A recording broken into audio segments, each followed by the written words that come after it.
Hi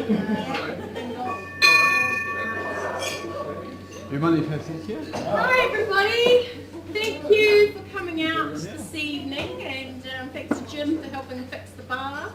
Thanks to my beautiful bar girls over here, and my treasurer Kyra. If anyone decides they'd like to join the Little Ship Club, it's just $20 a year, and Kyra will kindly take your money off you, or you can pay into their bank account. So just no pressure. But thanks for coming along this evening. My name is Vicky, and I'd like to introduce our guest speaker this evening.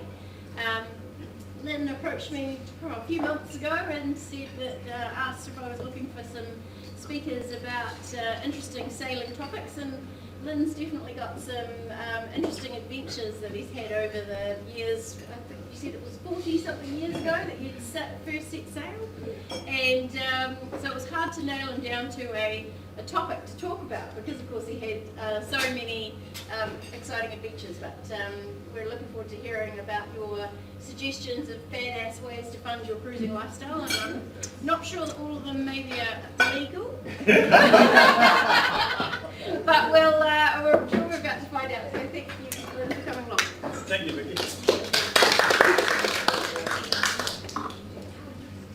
Yeah, thank you, Vicky. Can you hear that, folks? Does that make a bit of a difference? No. Not really. What about you? Maybe that's better. Oh, yeah. Yeah, well, thank you, Vicky, and thanks to the Little Ships Club, and also to Naval Point for the nice premises. And I will be brief about my background because it's a little bit covered. I came from Timaru originally, where you just a bit further down the coast from here, where I was inspired to go sailing.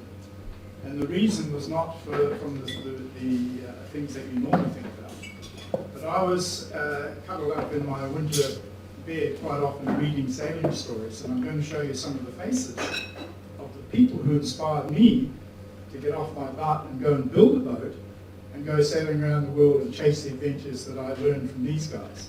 So with a bit of luck, we're going to get our slideshow working here. And first of all, you need to know where Timaru is. For those people watching on YouTube, Timaru is a little town in the middle of the South Island of New Zealand. It's a beautiful port, as you can see. I grew up there. There's the mountains in the background with obviously summertime. And I built my boat right here in Doug Yard's old shipyard. And he's built lots of fishing boats over the years. You probably know the name Rob. And we launched it over here on what we call the number one, I think about, and that's the North Mole over there. We launched it there, and here I am as a proud sailor after 6 years of work putting the Rolling Stone together.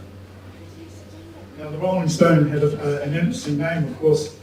I won't bore you with the details, but I did call the Rolling Stones themselves in England to say, if you're on tour over here at the time that I'm launching my boat, would you be good enough to walk down to the wharf in Timaru and smack a bottle of champagne? They politely refused, but they were drunk at the time. If they'd been sober, they would have said yes, right? So, undeterred, I sent a letter to the ATM the Queen, because at that time she was coming to New Zealand to open the all-weather meat loaders in Timaru. How glamorous is that? And you may not remember them, but these are the meat loaders that load meat during the rain on the export ships. So she was going to open them, and just 100 metres away is where I was building my boat. So I wrote to the Queen. I got a nice letter back to say that Her Majesty appreciates the interest, but declines. So that was interesting to start off with. Now, let me go back now to the people that inspired me to get this boat building process started to begin with. And I'm going to start by pointing some of them out and see if you know them all. The first one here, of course, we know who that is. Yeah. Now, Sir Peter Blake. Can you remember this guy? He was one of the guys that started creating movies at the time, probably Super 8s, maybe videos. I can't remember actually, but he did make some movies. That is, I've forgotten his name, we'll have to move on, won't we? What about this guy? This is the guy, Robin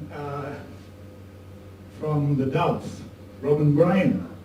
He was the 16-year-old that sailed around the world from California. And I did meet the Dove, the ship itself, the boat, and the girl who subsequently bought it off him as I was sailing. What about this guy here? Does anybody remember him? This is Che Blythe.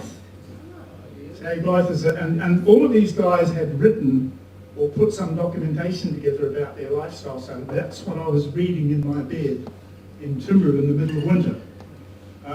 These guys here, you know, of course, but they have nothing to do with sailing. I just put them in there to let you know that I did go to their concert live when they came to Christchurch all those years ago. This one here, you probably remember that one. I was so happy that he became a friend of mine on Facebook about 4 years ago. I was super impressed about that. That's Suhaili. Remember Suhaili? That's Robin Knox Johnson. He's the guy that sailed around the world backwards against the wind. So Suhaili was a great story. He's still alive, still doing very well. Remember this one, of course, Gypsy Moth. Gypsy Moth was Francis Chichester. Remember, or Sir Francis Chichester as he became. And of course this one here, if anybody hasn't read this, then I implore them to go on to the library and get this one. This is Sailing Alone Around the World by Joshua Slocum. Remember that? And his most famous design, which we've seen, I think there's one here, the spray design. Remember that? Anyway, these are the guys that inspired me. Getting back to this guy here, this was L.B. Mengels. Remember L.B. Mengels? He did a series of movies and released them into the theatres. And he became quite famous. All right, so that's the people who inspired me. Let's get on to the next. Yes. So having launched my boat, as you saw in the previous slide, I paddled up the coast and I was confronted with the horrible situation of not having any money. Now, can anybody relate to that? If you're a cruising person, can you relate to that? So not having money seems to be a universal problem with sailors, but we always have beer. So, in any case, the first port that I came to where I, how should we say, tried to expound my entrepreneurial spirit was when I arrived in Picton, and in those days there was a berth here. I think there still is some berths here for visiting yachts. And in order to stay there, you have to use a lot of power, a lot of influence over the harbour master, because normally they'd want you to anchor off out here or go into the marina. That marina didn't exist in those days. But the idea was that if I was staying here, there was a constant flow of people walking upwards, backwards and forwards here. And in those days, it was very simple to do either moonlight charters, which I became pretty good at, and you know what they are. Of course, hitchhikers and backpackers were favourites to pick up for that. But one of the best sources of income that I had was to approach these people here who are in the car park, because in those days the ferries were often overbooked, or there were so many cars lined up. When the last ferry sailed, these people either had to stay in their car until the next morning, or go and stay in a motel somewhere in Picton. So my approach to them would be to say, okay, well look, if you do go to stay in a motel, you're going to lose your place in the queue, because you can't leave your car there empty, right? So if you'd like to come along and have a night on the boat, I'll give you a bed furnished, have a glass of wine. You can stay on board for $50, or whatever the price was in those days. So that gave me enough money to pay my bar bill at the, I think it was called the Terminus Hotels in those days. Is that the one in Picton? I think it was the Terminus. In any event, so every day I would have somebody staying on my boat, and if they needed intimate arrangement, I would run away down the dock to my friend's boat and go and stay with him for the night so that people could have to Anyway, so that was my first entrepreneurial spirit. Sailing. Has anybody ever done that? I think they do this professionally now, don't they? It's like, what do you call it? Airbnb or Airbnb, they call it now, don't they? Yeah. Pretty cool. I don't think I had too many people. Oh, the next thing that I discovered was that I didn't have a license, I wasn't a captain, I was insured, I don't know why, and I don't know how actually, but I was insured.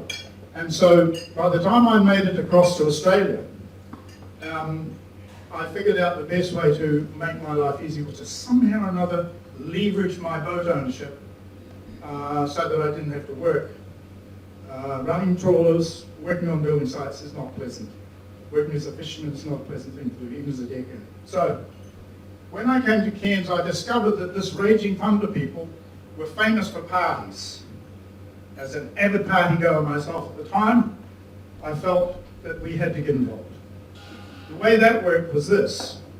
They're in the unfortunate position of taking money off people before they go rafting. Quite often they book them days or weeks in advance. So when the river rises and falls without notice on a daily basis, quite often if the river is either too high or too low, they really can't take people rafting safely. So as a consequence, they're holding the money, and they've got people that have spent the money and either demanding money back or they need to do something with them. So I stepped in and said, well, look, why don't you bring them to sailing with me? My boat was called Diamond Harbour. So they would come sailing with me, and I would get a share of the money that they were holding, and then the people would be very happy to rebook and pay again for the rafting tour. So the effect of that was that I was in a constant state of party, as you can tell. I was getting money, not having to work, and of course I was meeting young, youthful spirits from all over the world, who consequently needed to travel further up the coast, or to Singapore, or to Indonesia, and who needed to pay somebody to get there, and of course that was me. So we could take on crew on a paying basis, normally at, I'm a bit nervous actually, but is my voice a bit shaky? Normally they would pay about $20 a day, as I recall, but I could take 14 people, so I was already making, $250 a day, not bad for a cruising yachtsman, All right, so if there's any other items that I've missed, if you're reading the book and I missed out on any of these items, you're welcome to stop me. Let's have a look. Oh, one of the most interesting ways to make money I found was private organised charters by offshore friends. I used to lie in my bunk and think, how can I get people to come and enjoy this lifestyle? I mean, I'm really living an unbelievable lifestyle in crystal clear water, beautiful weather, cheap booze, parties every night, and yet I can't get people to come to Sydney. Why is that? So I would lie in bed thinking, well, instead of putting an ad in the paper at those days, or advertising on the internet, I need to narrow my focus. So I started developing mailing lists, and I would develop a mailing list, for example, for obscure things like bird watchers in Birmingham, right? And then in those days I could get mailing lists for nothing, and fire off a bird watcher's mailing list invitation to come to an exclusive tour to the bird watching paradise of Langkawi, Malaysia. And so it didn't take long before bird watchers start thinking, this guy in Langkawi's got a fantastic tour, it's very reasonable, and yet you can get 18 species of birds on camera in one day. Let's go. So in no time at all, I had established a bird watching niche market. You might have been one of them. What sort of days? Oh, I can't remember now. It didn't matter to me. I'm not a bird guy. I'm a passenger guy. But the most famous one was that Langkawi seagull, you probably know. The very common one that's in Langkawi. But the jungle birds in that area are very famous. I didn't know that. But they're very famous amongst ornithologists. Is that the word? Yeah. So the best way, if you're trying to get something happening on your boat, the best way is to ignore the main street and go for the sort of niche market. And you can pick any market at all, because the smaller the better, actually. So that's the message from that. Now this is an interesting one, especially talking to you before. You would be surprised when you're sitting in Christchurch in your office or going to work in your car down Riccarton Road. You would be absolutely amazed if you realise how easy it was to make money treasure hunting and diving. That's the last thing you'd be thinking of from going to work. But when you're stuck on a boat in Malaysia with no money, you listen to anything. One day a guy came on board, and he happened to be a junior curator of the National Museum of Egypt, stationed in Cairo. Pablo, beg your pardon, Pablo. So Pablo and I hit it off pretty good, and he was telling me about Ming Dynasty pottery. So together we hatched up a plan, because Malaysia was apparently a very good source of Ming Dynasty pottery in shipwreck situation. So of course, shipwrecks means specialised equipment, and it means all sorts of generators and pumps and diving bells and deep water stuff. But it didn't occur to me until I talked to him that Ming Dynasty pottery is found in shallow water. And here's the reason. See all these rivers here in Malaysia? This is just one part of the world. But in every country in the world, the rivers that go down to the sea provide the water for these ships that were sailing around the world prior to modern carrying capacity. So every one of these ships, this is Admiral King Ho's fleet, by the way, every one of these ships had to provide water every day for every person on board. Now in this particular case, this is a famous Chinese explorer, but he had 30,000 people in his fleet. Now, that's a lot of people if you've got to put water in there every day. So consequently, the only place they can find water is where? Rivers. So where's the rivers? You go to the mouth of the river. And when you bring a big ship like this into the mouth of a river and anchor in shallow water, so that, it has to be shallow water because the water becomes fresh up the river, not at sea. So you have to get up the river to gather the fresh water in barrels and bring it back and put it on the boat, on the big boat. So consequently, every river in Malaysia, or that area of Southeast Asia, has got shipwrecks. Because when the ships stop there, it's very difficult to get a big ship like this out of our lee shore while you're sitting in shallow water waiting for filling up with water, right? Consequently, some of the pottery that we found in these rivers was almost 6 foot deep, 6 foot under the keel of the boat. So we're so shallow in the muddy river that when we're diving, you could find Ming Dynasty pottery almost at snorkel depth. So that's amazing. Most people wouldn't think about that. Most people think it's too complicated. So anyway, Paval convinced me that we should go and search this Ming pottery, which, by the way, is illegal. I forgot to tell you.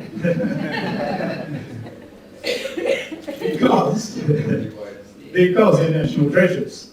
However, in those days, the National Archives had not got around to documenting all of the sources and all of the locations of the pottery. So the simple effect of that was that we could find pottery like this, and I'm not an expert in this either, but I took this off a New Zealand site today. I forgot the name of the site.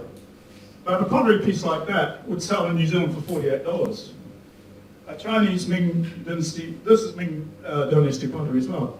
But if you had a vase like that, it would sell for $13,000. So you can see the temptation, irrespective of the legality, but if it was available.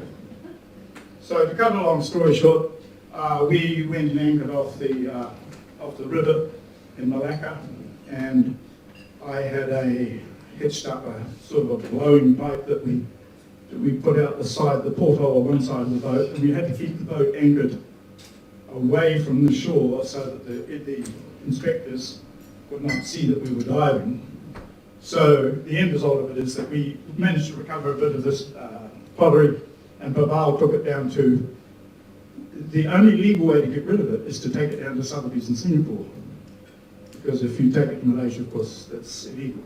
But if you get it to Singapore, Sotheby's will handle it and they'll sell it for you. They don't care where it comes from. So, anyway, that's just one of those semi-legal ways to make money. Now the next step, of course, as you get better at this and as you learn what works and what doesn't work, I can tell you what doesn't work.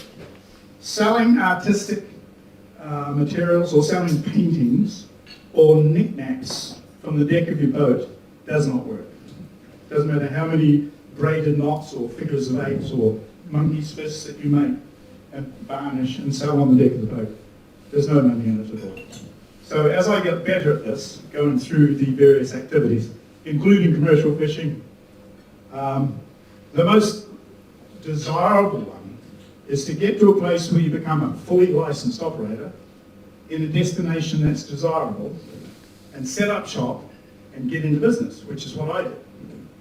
The only problem with that, of course, is that the distant horizon disappears. It's not that easy to go sailing to Colombo and Sri Lanka when you're stuck in a trailer business in Malaysia. On the other hand, you do generate a reasonable income, and I have to tell you that it took me 5 years, I think, to develop my business in Malaysia to get to the point where Lufthansa and LTU German Airlines recognized me as a decent supplier, and they would play my videos on their plane before that ended, for people to come along and go touring with me. I'm running out of breath here. Next question. And at this point, of course, people and remember I'm a poor kid from Timaru who built his own boat and pissed off around the world, made every mistake known to mankind, and I finally ended up in a place where the Sheraton and Lufthansa Airlines had recognized me as being a legitimate operator, and I could build my business. And I had to mention Sheraton here because they were fantastic. Every guest that stayed in Sheraton during the time that I was in Malaysia had to go on the Dynamite cruise. They absolutely had to go, so I thought that was great. Little did they know that once the guests left this beautiful 5-star, dockside bar, I would be taking them into these caves, which most of the people had never been into. Even the Malaysians hardly knew about these. And in fact, that stepladder, I built that stepladder, put it there. But these guests here were all 5-star guests, and they loved the smelly, the cave experience because it's dark and unusual to them. So my recommendation is if you can organise a proper licensed operation anywhere in the world, and I know that some of you are going to be going to the Maldives, for example.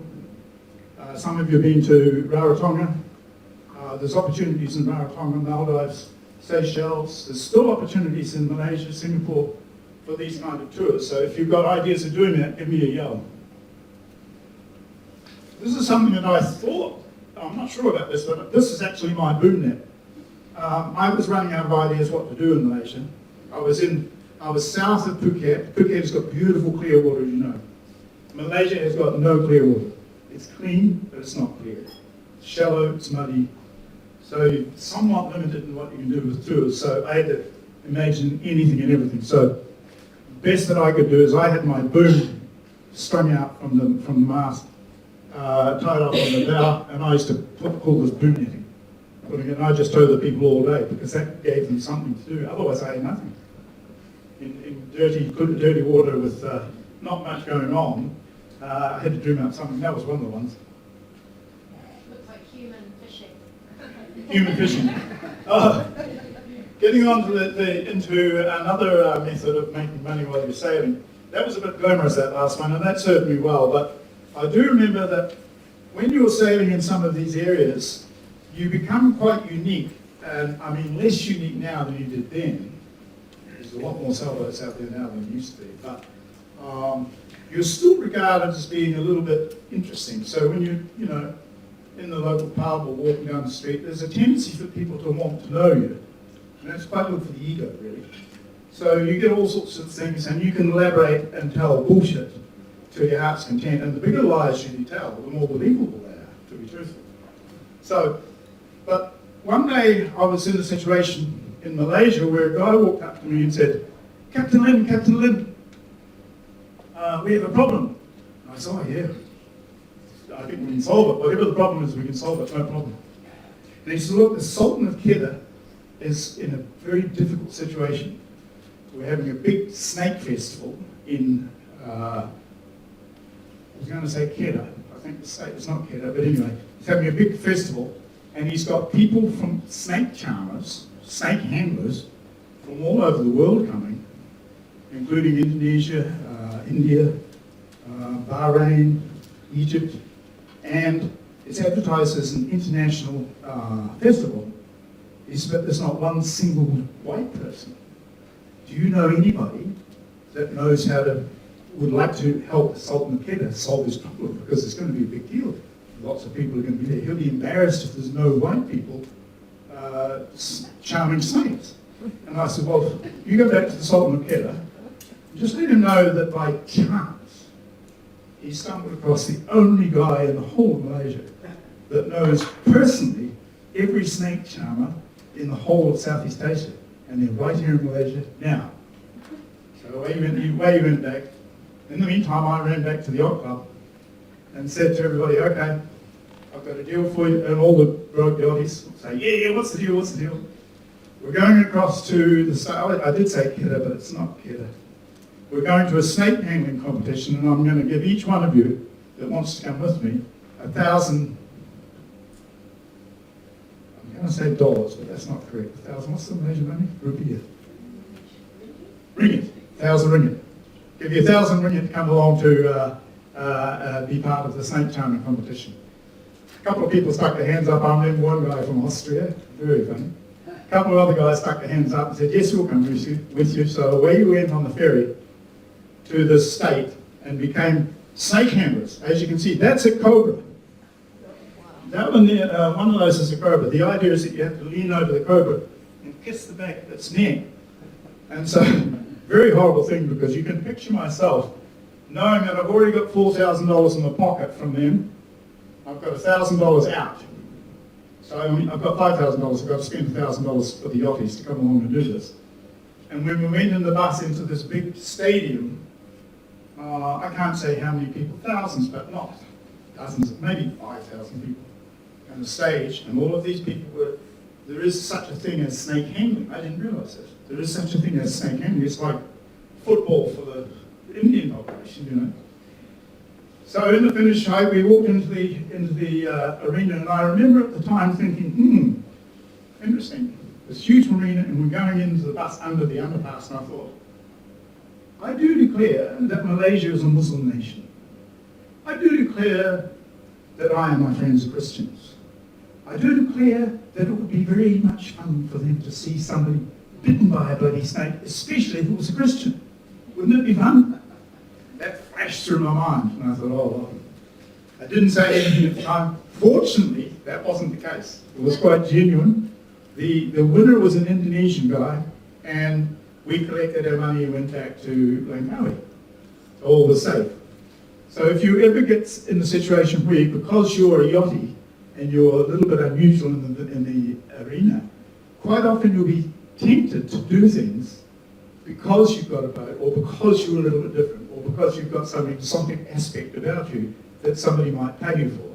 Be aware of it, right? All right. Now, when you establish your yacht charter venture, it's important that you have a board of directors.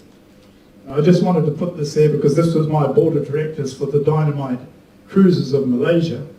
And it just so happened they all were members of the House Harriers. Does anybody know what that is? Oh, you do? Have we got a chapter here in Christchurch? I'm not sure, I haven't seen them. But House Harriers are people, they say runners with a drinking problem or drinkers with a running problem.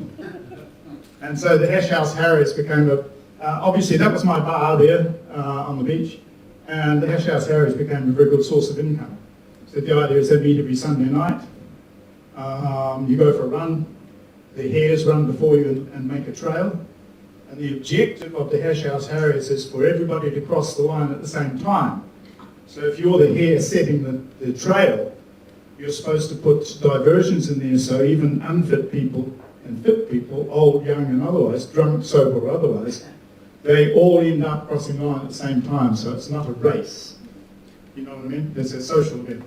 But the end result of that, of course, is that I generate good income being the local House Harriers headquarters.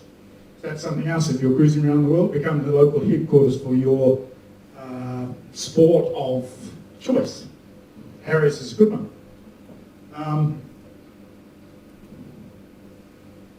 Stars is right now. I've just about finished the little speech that I wanted to give you, but I put a couple of things in here, in case I was short of time or overtime. And one of the other ways that makes money, you might remember this boat here. This is me, of course, but this here is Stars and Stripes. Remember Stars and Stripes, Dennis Connor's boat? That was in Fremantle, wasn't it? Stars and Stripes was in Fremantle. And that's operating as a charter boat out in Malaysia, and I'm the main sheet hand there. And that was my little studio in Mexico, because I was always looking for ways to make money sailing, and it's not easy unless you have a specific trade. And in those days, I started to produce videos and try to promote little stories and so on, but it's not so sophisticated as today. Today is fantastic. If you're sailing, you know all of the sailing ones you see on YouTube. Gone with the Winds is one. I mean, there's many of them. And I do remember seeing a young couple, I think it was Vagabond. Does everybody know the Vagabond? I saw them doing a video of an island that I was on, and they almost followed the same pattern that we had done maybe 15 years earlier, but not with video. And they had subscribers on their YouTube channel. The other one, what's the other one? Patreon. And they made $5,000 from shooting the video of walking around the same island that we'd walked around 15 years earlier and couldn't make money out of it. So that's really interesting. But I think these days you probably need a specific, once again, a specific niche. If you're sailing around, it may be that you're doing videos that are not even associated with sailing. You could be doing videos about other aspects of your life that don't necessarily show what a spinnaker looks like or what the dolphins sound like, because it's all been done now, you know what I mean? But certainly videos and high quality content, I must admit that Gone with the Winds just blows me away. Has anybody watched that? Yeah. The quality of that stuff and the way they do that material is just so professional that an average yachty could never, ever keep up with that. You know? Anyway, I guess now's the chance to stop and have a bit of a question time, is it? I put this in there because I made more money out of these things than I ever made out of sailing. And the reason is that I met somebody who was in this business. And he needed somebody to go and sell reptiles. So I sold reptiles and made enough money to buy the next boat. So the reason that that's in there is because you're meeting people that you wouldn't meet in normal life. There's no way that we would ever dream of making money out of an Australian bearded dragon if you were working in a beer factory in Christchurch. Just living proof that it does happen. All right. Incidentally, there we are. 4 easy steps to an amazing life. Sell off all your shit, buy an old sailboat, sail down to the Caribbean, and don't ever come back.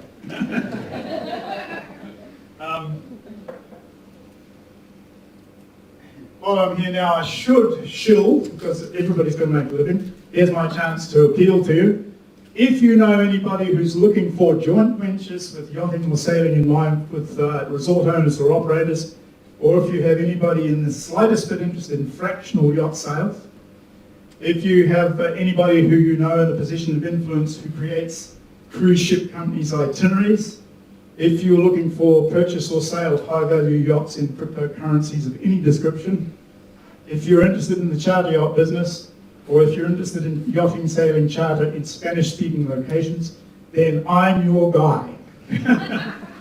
But in the meantime, that's about it from me. If anybody would like to ask me questions, I'll be happy to expound with any of my knowledge, of which is considerable in some areas, but very lacking in others. Hi, yeah. Thank you, Lynn. That's great. What's a fractional yacht sale? What's a fractional yacht sailing? Now, you probably know timeshare in the resort business, do you? Mm-hmm. Timeshare is old-fashioned in the sense that it's been done over the years thousands of times, and nonetheless, it's created Honolulu and it's created a lot of incredible places. Fractional yacht sales is not timeshare, it's actually fractional ownership. So you create a situation where you create, for example, 6 owners, and each owner gets a certain amount of time, etc., interchangeable between themselves, but with no exchange facility, simply relates to that boat in that location. So if you're selling fractional yacht sales, you would probably be selling the location and the boat. You wouldn't be selling it for its ability to exchange. Make sense? Yeah, have you helped some people do that already, or do you know people? Well, the people that I deal with, the recommended people that I deal with would be Atlantic Yachts in the United States. They've got a very good program. I don't know how to describe it. I've got that program is available to me, and it's very professional. Yeah. It probably doesn't exist so much in New Zealand, although I think in Auckland there's a couple of people doing some fractional yacht sales, in particular with big power craft, with big motor yachts primarily. But I'm not sure if the application applies down here in Christchurch. It may. Anyway, thank you all for coming. Oh, One more question. What was your itinerary sailing around? Like, where did you sort of go to? Obviously, Asia and stuff, but you went around? yes, no, I haven't sailed the North Atlantic. I haven't sailed across the North Atlantic. Right. And I haven't sailed the Eastern Pacific. So my sailing experience has been fragmented. I didn't set out to sail around the world. The decision that you have to make as a cruising yachtie when you leave from New Zealand is that once you get to Southeast Asia, first of all, it's very seductive, and it's a very nice price, and it's very good weather. So your options when you leave, Thailand or Singapore or Indonesia, the options are to go south around South Africa or go up through the canal. Yeah. And once you get there, and of course the idea was for me that to end up in the canals of Europe would have been very nice. Hellishly expensive.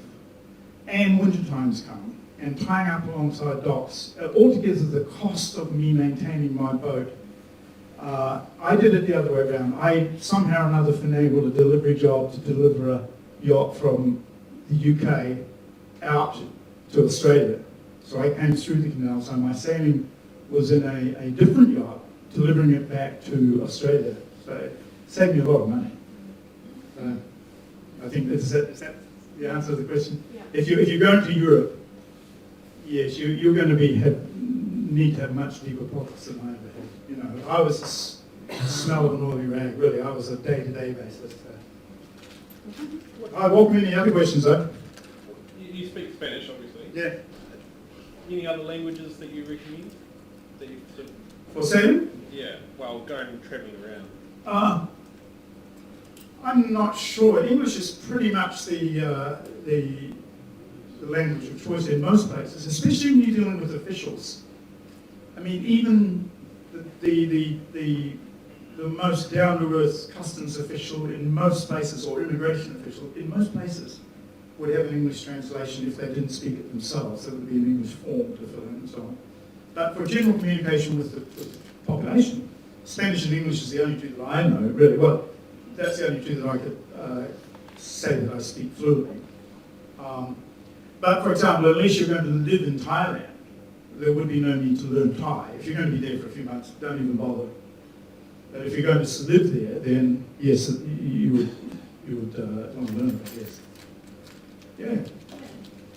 Ben? Happy? Hi. Yeah. G'day. Where does Mexico fit into it all? Oh, I didn't mention, this is only a very small part of my whole situation, but I eventually went to Panama for 6 years and had a charter business in Panama. And Mexico, I spent another 5 years in Mexico and Cozumel, mostly in Cozumel. And Mexico, believe me, if you're sailing, for any reason you get to Mexico, you will never leave. You will die. That is a fantastic place. Just way over the top. So Mexico is a great destination for cruises. Yeah. What are you doing back here then? I got trapped with COVID. I came back. I've now got the pension, but you've got to come back every 6 months, to prove that you're still alive and so on. And I got stuck with the COVID thing. So I've got a daughter, a 13-year-old daughter by a Honduran partner. And so I just recently went back to Honduras and picked her up and brought it. I got COVID while I was there. God damn. Can you imagine? So I went and picked up my daughter and brought her back here. And so I've got my daughter at school now for a very brief period in time. The next boat is just over the horizon. Yes, sir. So just in your time sailing the oceans, particularly Pacific, what can you tell us that you noticed quality of the sea life and the water quality itself? Have you noticed any degradation? What's your observation?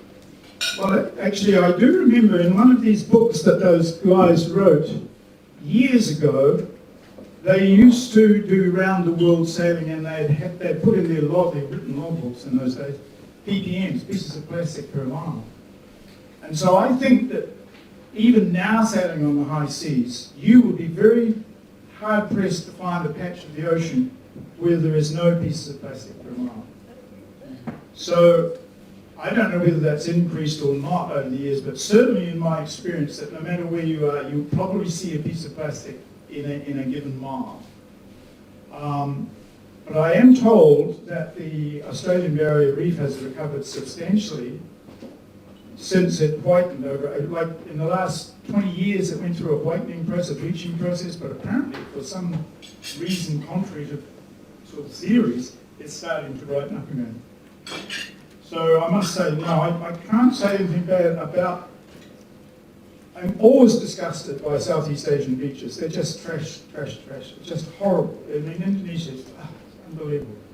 And even to some degree Thailand, and certainly Malaysia, the trash on the beach is just incredible. But you sort of get used to it. I mean, it becomes blasé. It's impossible to do anything about it as an individual.